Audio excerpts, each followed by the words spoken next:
8 जनवरी 2011 US representative Gabriel Gifford की town hall meeting के दौरान Tucson grocery store parking lot में एक सिरफिरे ने भीड़ पर गोलियां चलानी शुरू कर दी और जब तक आखिरी शॉट फायर हुआ तब तक 6 लोग अपनी जान गंवा चुके थे और 13 लोग बुरी तरह से घायल थे। 20 जुलाई 2012 को कोलोराडो के अरोरा में एक शख्स पूरी तरह से भरे हुए थिएटर में घुसा और उसने बिना कुछ देखे लोगों को अपना निशाना बनाना शुरू कर दिया। इस नरसंहार में 12 लोग मारे गए और 58 घायल हुए।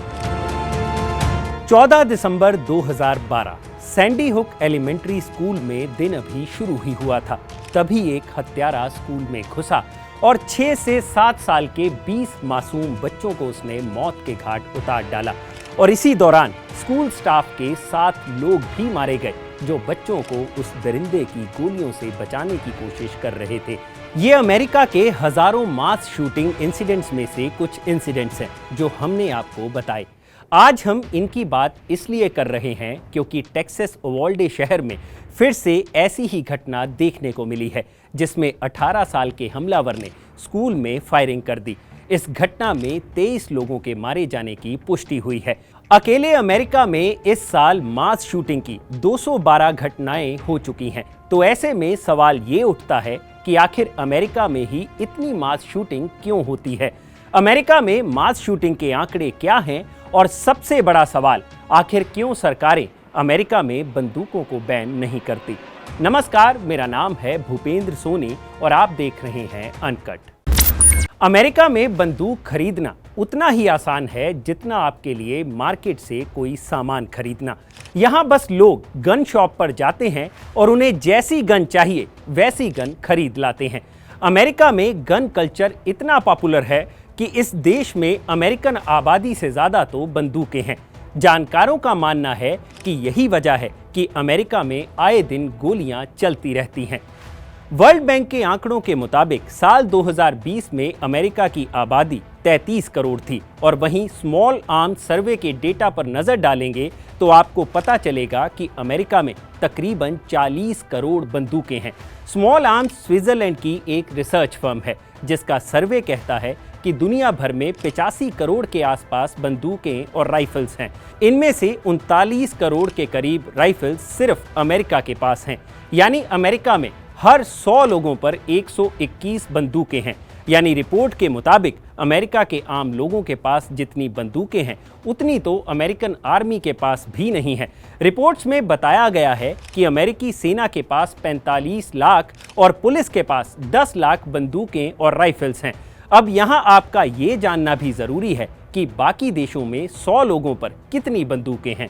स्मॉल आर्म्स सर्वे के मुताबिक अमेरिका में जहां 100 लोगों पर 120 बंदूकें हैं, यमन में ये आंकड़ा 53, न्यू कैलेडोनिया में 43, मोनेटेनेग्रो में 39 और कनाडा में हर 100 लोगों पर 35 बंदूकें हैं। तो कुल मिलाकर पूरी दुनिया में अमेरिका ही एक ऐसा देश है जहां आबादी से ज़्यादा बंदूकें हैं और यही कारण भी है कि अमेरिका जैसे व्यवस्थित मुल्क में आए दिन कोई ना कोई शूटिंग की घटना होती ही रहती है। अब लगे हाथ अमेरिका में मास शूटिंग की घटनाओं के आंकड़े पर भी बात कर लेते हैं, लेकिन आंकड़े को जानने से पहले आपका ये जानना जरूरी है कि अमेरिका में मास शूटिंग की कोई डेफिनेशन तय नहीं की गई है। FBI ऐसी घटनाओं को मास शूटिंग नहीं बल्कि एक्टिव शूटर इंसिडेंट लिखता है। डेटा की बात करें तो मीडिया रिपोर्ट्स के मुताबिक इस साल अभी तक 212 मास शूटिंग की घटनाएं अमेरिका में हो चुकी हैं, जबकि पिछले सालों के लिए FBI की रिपोर्ट को देखेंगे तो पता चलेगा कि 2019 में मास शूटिंग की 30 घटनाएं हुई थी जिनमें 102 लोग मारे गए थे। 2020 में ये घटनाएं बढ़कर 40 हो गईं और 40 के करीब लोगों ने इसमें अपनी जान गंवाई और 2021 में मास किलिंग की घटनाओं में 52% का उछाल आया, यानी 61 घटनाएं हुई और 103 लोगों ने इसमें अपनी जान गंवाई। यानी धीरे धीरे अमेरिका में गन वायलेंस बढ़ती जा रही है। हालांकि कुछ जानकारों का ये मानना है कि अमेरिका में गन वायलेंस के पीछे सिर्फ बंदूकें ही जिम्मेदार नहीं हैं, इसके पीछे लोगों की बिगड़ती मानसिक हालत भी जिम्मेदार है। Center for gun policy research at John Hopkins university के director Daniel Webster mental health के बारे में कहते हैं कि ब्रॉडली 5 में से 1 एडल्ट मेंटल इलनेस से जूझ रहा है। उनके मुताबिक अगर इसको और खुले में देखा जाए तो हर इंसान में कुछ मेंटल इश्यूज होते हैं जो कभी भी वायलेंट रूप ले सकते हैं। लेकिन अब सवाल ये उठता है कि अमेरिकी सरकार इसे रोकने में नाकाम क्यों है। इसके पीछे पहली वजह तो यही है कि अमेरिका में हर 18 साल से ऊपर का व्यक्ति बंदूक रख सकता है, बस वो मानसिक रूप से बीमार ना हो या फिर अपराधी ना हो। वक्त वक्त पर सरकारें इस कानून में सख्ती लाने की बात तो करती हैं, लेकिन वोटों की राजनीति हर मुल्क में सुधारों को पीछे धकेल देती है। अमेरिका में नागरिकों को बंदूक रखने का संवैधानिक अधिकार साल 1791 में दिया गया था, जिसका मकसद था लोकतंत्र को बचाए रखना। रिपोर्ट्स के मुताबिक उस वक्त ये आवाज उठी थी कि सरकार अगर गलत करे तो आम जनता लोकतंत्र की खातिर बंदूक उठा ले। अमेरिका के पहले राष्ट्रपति जॉर्ज वॉशिंगटन ने कहा था कि अमेरिकी नागरिक की आत्मरक्षा और उसे राज्य के उत्पीड़न से बचाने के लिए बंदूक जरूरी है।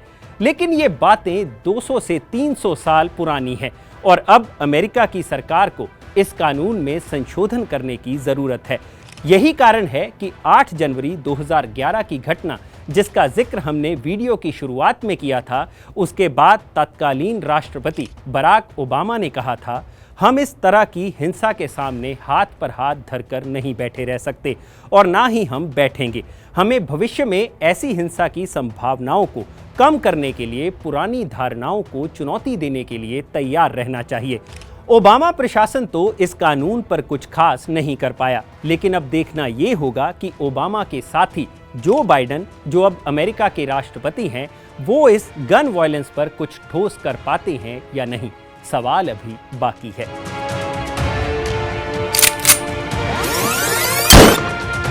अगर आपको ये वीडियो पसंद आया हो तो इसे लाइक और शेयर जरूर करें और जानकारी से भरे ऐसे ही और वीडियोस देखने के लिए सब्सक्राइब करें हमारा चैनल अनकट।